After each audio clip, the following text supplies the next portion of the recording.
జూపల్లి కృష్ణారావు గారు మరి ఇక్కడ మొత్తం కొల్లాపూర్ నియోజకవర్గంలో బీఆర్ఎస్ పార్టీ తరఫున నిలబడ్డటువంటి ఏ నాయకుడైనా సరే మరి వారి మీద కక్ష కట్టి చిన్నదైనా పెద్దోళ్ళైనా ఒక ఫేస్బుక్లో చిన్న పోస్ట్ పెట్టినా లేకపోతే ఏదైనా నిలబడి ప్రశ్నించినా ఏది అడిగినా కూడా కేసులు పెట్టి ఇబ్బంది పెడుతున్నటువంటి పరిస్థితి ఉన్నది.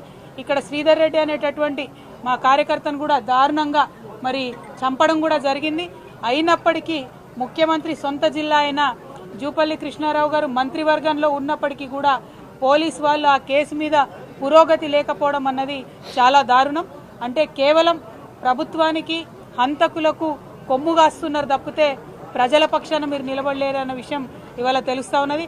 అందుకే మేము మళ్ళా ఒకసారి చెప్తా ఉన్నాం, జూపల్లి కృష్ణారావు గారు మీరు ముందు నియోజకవర్గానికి రండి. మీరు టూరిజం మంత్రి కాదు, టూరిస్ట్ మంత్రి లెక్క వ్యవహారం చేస్తున్నారు. అప్పుడో ఇప్పుడో వచ్చిపోవడు తప్పితే ఎప్పుడు వస్తలేరు నియోజకవర్గానికి. మీరు రైతులను ఆదుకుంటలేరు, విద్యార్థులను ఆదుకుంటలేరు, ఇతర పార్టీ నాయకులను మరి కక్ష కట్టినట్టుగా వారి మీద అత్యాచారాలకు ఆగడాలకు ఒడిగడుతున్నారు. ఇప్పుడు నేను దారిలో వస్తూ ఉంటే కూడా మన సాతాపూర్ ఊర్లో కూడా ఒక పరమేష్ అనేటటువంటి మా కార్యకర్తను కూడా నిన్న రాత్రి ఇవాళటి మీటింగ్ కోసం ఫ్లెక్సీలు కడుతుంటే దారుణంగా 50 మంది ఒక పిల్లగాని మీద దాడి చేసి దెబ్బలు తీసినటువంటి పరిస్థితి ఉన్నది. మరి ఇదేం రాజ్యం అయ్యా? ఎందుకు ఇట్లాంటి రాజ్యం? ఎందుకంత భయపడుతున్నారు మీరు? ప్రశ్నలకు భయపడితే ఎట్లా? మేము మీకు ఎదురొడ్డి ఉద్యమం చేసి నీతి నిజాయితీతో కొట్లాడి తెలంగాణ తీసుకొని రాలేదా? మీరు కూడా అదే చేయండి.